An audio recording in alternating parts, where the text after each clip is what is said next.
With COVID-19 once again roaring across Australia, this time with Delta force, it's been a test of everyone's patience. Border closures, lockdowns and debates over who should get what vaccine and when have been confusing and frustrating for all of us. It's not helped by state and federal politicians butting heads and blaming each other for everything that's gone wrong. But the one thing everyone seems to agree on is that vaccination is the key to controlling this crisis. Tonight, our smartest scientists, medicos and business leaders explain why there's reason for hope. Ever since I was at school, I used to read physics textbooks to go to sleep. So yeah, this is my happy place. There's so much uncertainty caused by COVID. But for Professor Tony Blakely, this is a problem that's black and white. It can be solved with numbers. We don't enjoy the fact that we need to be doing it in a worldwide pandemic, but it is a very interesting modelling task.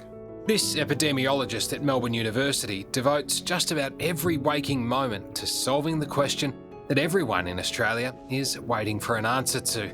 What percentage of the population needs to be vaccinated for us to beat COVID? It's the biggest conundrum of our times to work our way through, but we will work our way through it. To return to a pre-COVID normal, what's the magic number?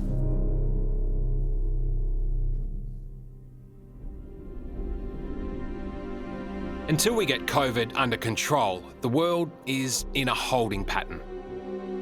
And you certainly get a sense of that at the Asia Pacific Air Storage Facility in the red dirt of Alice Springs, where more than 130 passenger jets are parked right now. Nothing exemplifies how the tourism industry has ground to a halt, quite like all of these mothballed jets parked here in limbo, waiting for the world to open again. Go back a couple of years and every one of these aircraft would have been darting off daily to some sort of exotic destination, but now, just like the rest of us, they're going nowhere. It's a bit of an end of days Mad Max kind of vibe out here. Walking around 777s where there's 60 of them down here is slightly different than your normal airport experience. Tom Vincent set this facility up more than a decade ago, utilising the low humidity in the outback, which is ideal for plane storage. And while so many businesses have been crippled by COVID, this one is booming. It's now home to $8 billion worth of aircraft from all over the globe. Definitely wouldn't have looked like this 18 months ago, but pre-COVID, how many planes would you have had on this site? So December 19, we probably had around 15 aircraft. Fast forward, peak COVID, we were up around 150, 155. When you started this business, did you ever envisage looking around and seeing this many planes parked in your backyard? To see, 150 aircraft nearly delivered in what was the space of 9 months was, no, I can't say that I had expected that. 48 hours. Millions of Australians are now under strict... Even by COVID-era standards, we've had an extraordinarily turbulent week in Australia. 31 locally acquired cases. 13 million people plunged into lockdown as our state battled... Lockdowns in Sydney, Brisbane, Darwin and Perth, and new cases in Adelaide and Melbourne. Access the AstraZeneca jab. On top of that, the AstraZeneca vaccine has been made available to under 40s.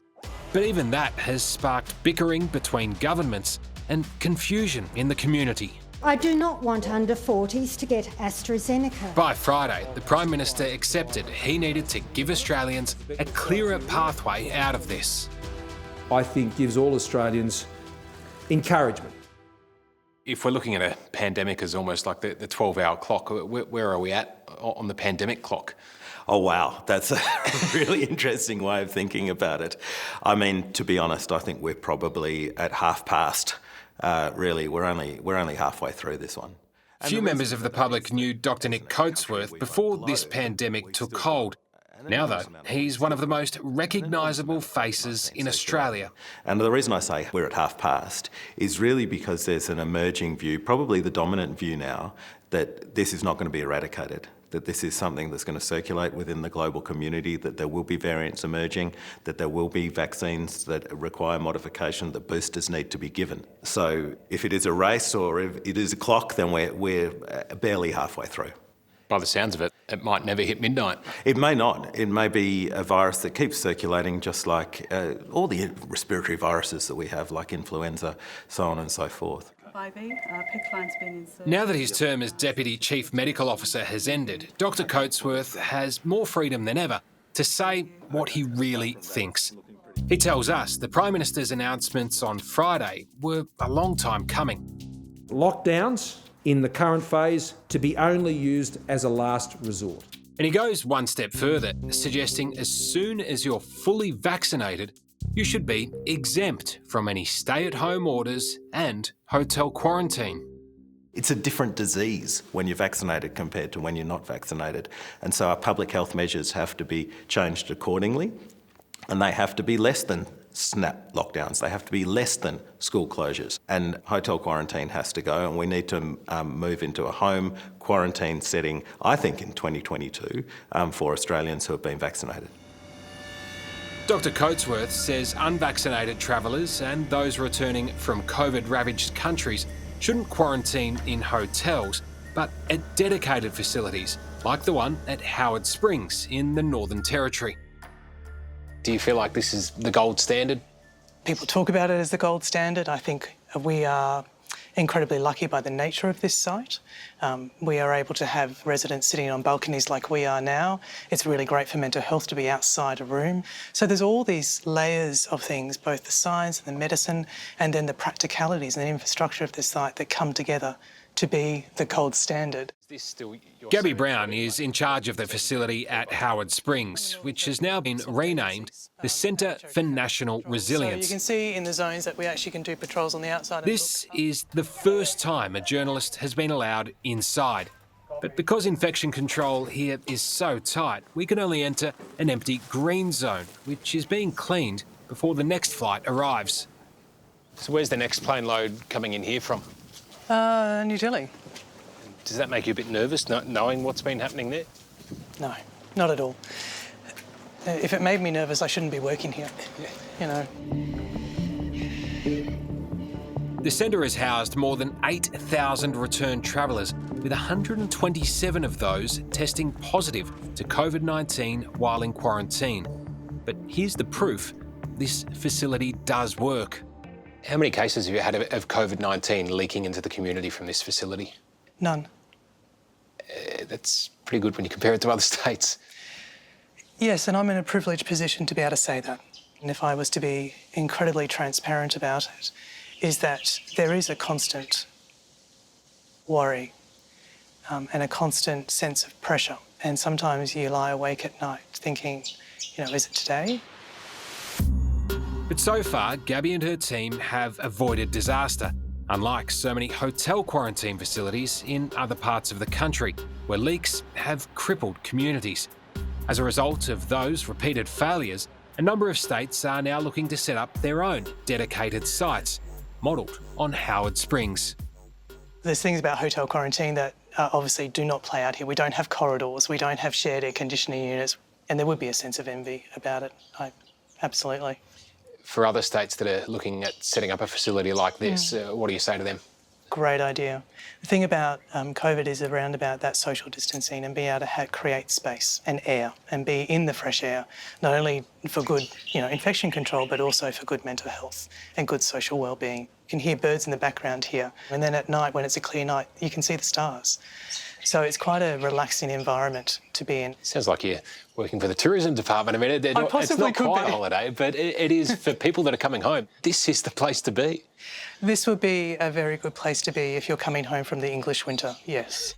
The only program that's had as many flaws as hotel quarantine is our bungled vaccine rollout. But could paying people to get the jab finally be the answer?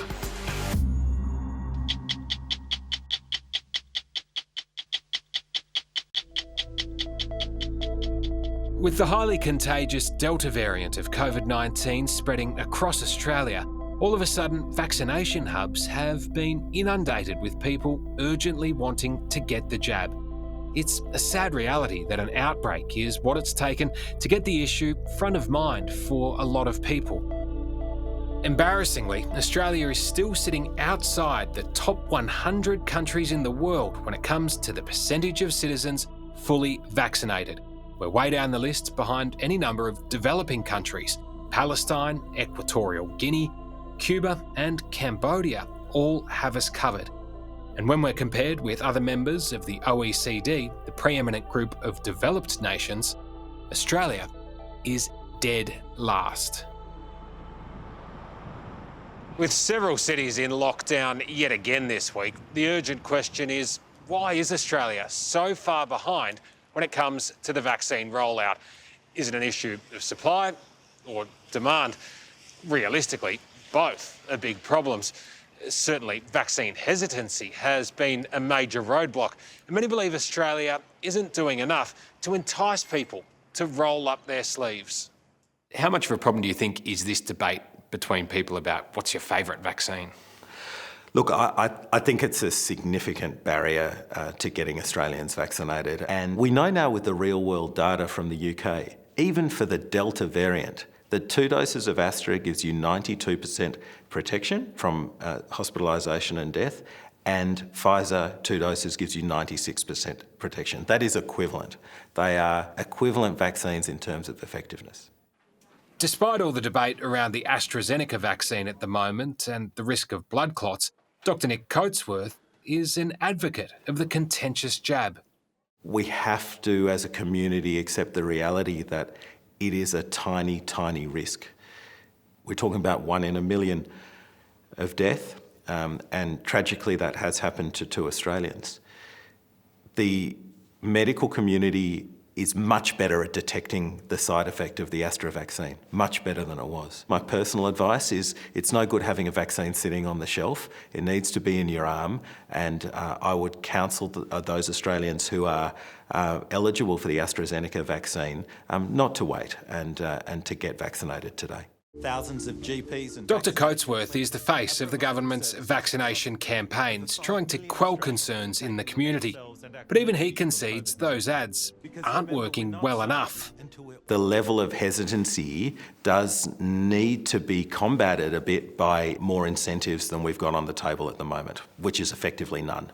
If we're going to do that, though, we actually need to make sure that access is optimal as well. So any incentive structure has to be matched by a world-leading vaccination program, and obviously we've got a little way to go before we get there. With the lack of incentives that you're talking about on offer at the moment, it almost sounds like we've put a vaccine on the shelf, but we haven't tried to sell it to anyone. I think that's a pretty good way of describing it. So we've got to sell, sell, sell. We have to sell, sell, sell. When it comes to selling a product, free tickets to people who get vaccinated at the ballpark. No one does it better than Americans. Get a shot and have a beer. Free beer for everyone 21 years or over to celebrate the independence from the virus. While the country's initial response to COVID-19 was catastrophic, its vaccine rollout has been rapid and rich in incentives. We will award 10 4-year scholarships. There are all sorts of rewards on offer, appealing to all sorts of tastes. Marijuana shops are now allowed to give 1 free pre-rolled joint to those 21 or older when they get a COVID vaccine. Nearly half the population in the US is now fully vaccinated, and they're reaping the rewards in more ways than one. So I made my way to the front door, and my wife, Fran, I opened it, and it was our governor, and he said, are you Mark? And I said, yeah, and I said, I recognize you, Governor. I got good news for you. What's that? You just won $1 million. Oh my gosh! And I just couldn't believe it. Mark Klein worked for 40 years to set himself up for a quiet retirement. Lazy days walking his dog through the fields around his home in rural Ohio. We won $1 million. No, I won $1 million. He never expected, in his golden years, he'd become a millionaire. There will be 2 more Vax-A-Million drawings. Here in Ohio, the state government has run a lottery, offering 5 $1 million prizes to vaccinated citizens. And Mark was one of the lucky ones. Who needs a job when you can just get the jab? That's about right. I mean, I think it's a great incentive for people. I know they said here the numbers did go up. The the first week or two after they made that available. Do you think the incentive scheme that you've benefited from is one that other places like Australia should look at introducing? Yeah, I don't know why we need to have the incentives for people, but I'm in support of it if it gets more people vaccinated. Back in Australia, there are absolutely no government incentives for people to get vaccinated. So it's up to proactive businesses to show some leadership. Pretty huge operation, this, Max. It's about the size of the MCG. And when you consider this, when we started, was in a garage at home, my parents', which would have been about the size of 2 of these bays, we've come a long way. Max Grundmann is the boss at homewares brand Maxwell & Williams. After 50 years at the helm, he's an influential figure in Melbourne business circles.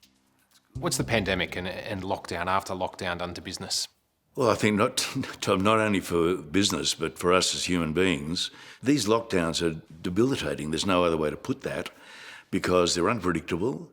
They're creating massive lack of confidence, and our lives, our livelihood, and our mental well-being are being undermined completely everywhere. Desperate to get the economy back to normal, Max took it upon himself to offer gift vouchers to every one of his employees who gets vaccinated. And he chose to throw in an extra perk when he sat down with us. I've decided that as well as giving the $100 Myer voucher, I'm going to give my staff, and they're only going to find out when they see this on your show, I'm going to give them 2 days off, and that'll be added immediately to their days off. They get a nice little bonus right now, don't they? And I hope that gives them even more incentive to do it. Max is fed up with politicians of all persuasions shirking responsibility. It's not a race, it's not a competition. It's not a race, it's not a competition. It's not a race, it's not a competition. Prime Minister says it's not a race. It is a race. And the race is about having the ability to keep our economies and our schools open. Can you imagine if this goes on for another 10 years, there won't be a business that survives it. I mean, is your hope that others will follow your lead? Absolutely. The government should be saying, if you're vaccinated, you have more freedom than if you're not. It harkens back, if you remember, well, you're pretty too young. When there was the polio rampant in this country, there was no issue then about whether you have to be vaccinated. People understood if they didn't vaccinate their kids, the kids could end up being cripples. What's the difference between that situation now, other than now we just have a crippled society? Every race needs a finish line, but when it comes to vaccination, no one has told us yet where that is. But now, this epidemiologist has figured out the answer to the question everyone is asking.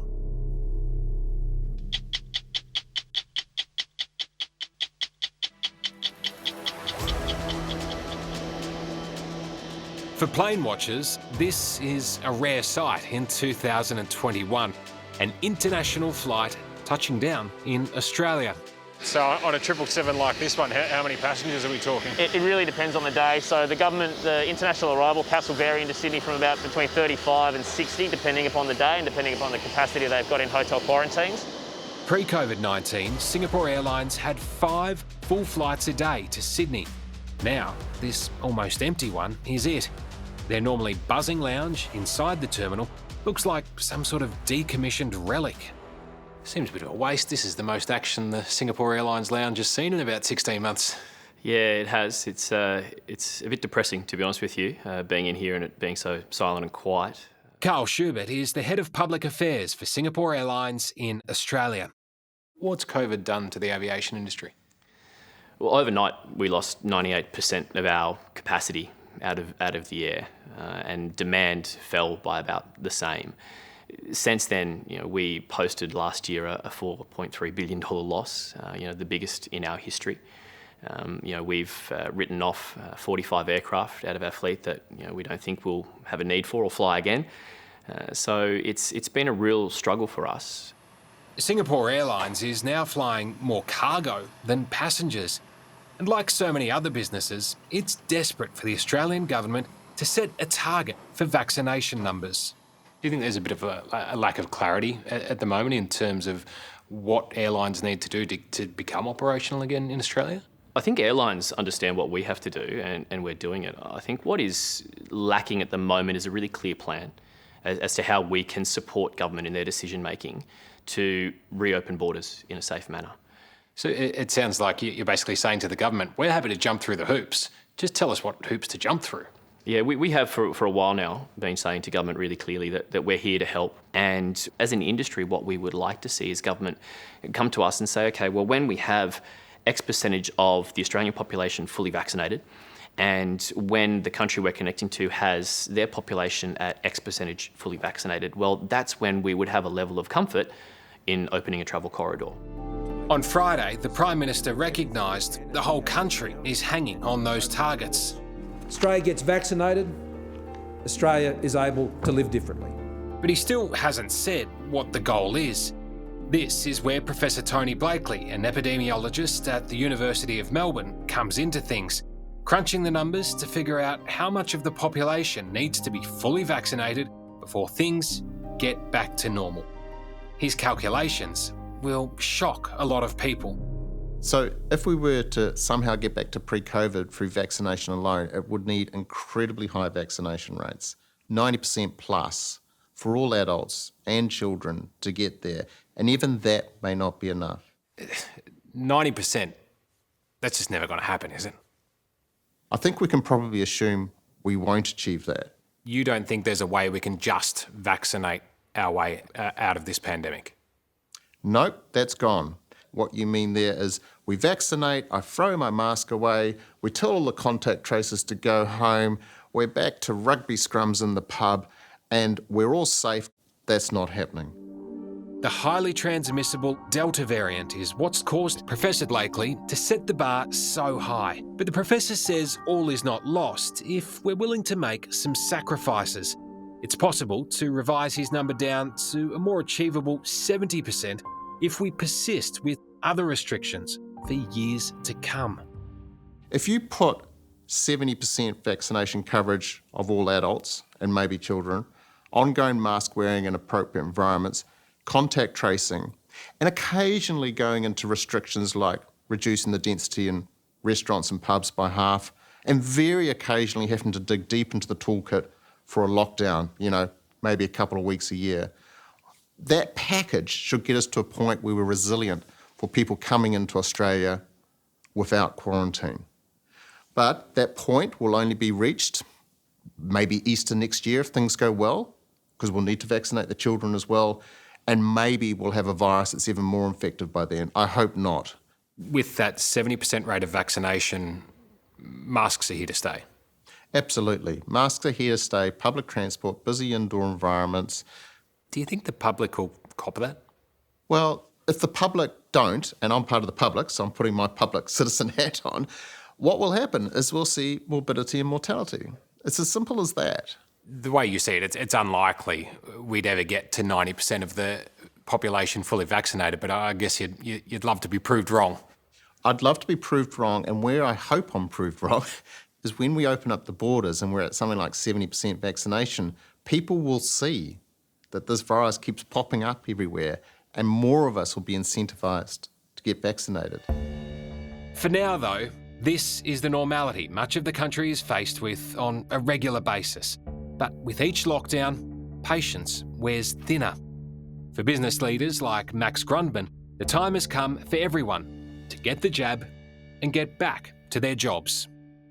We can't allow this to go on.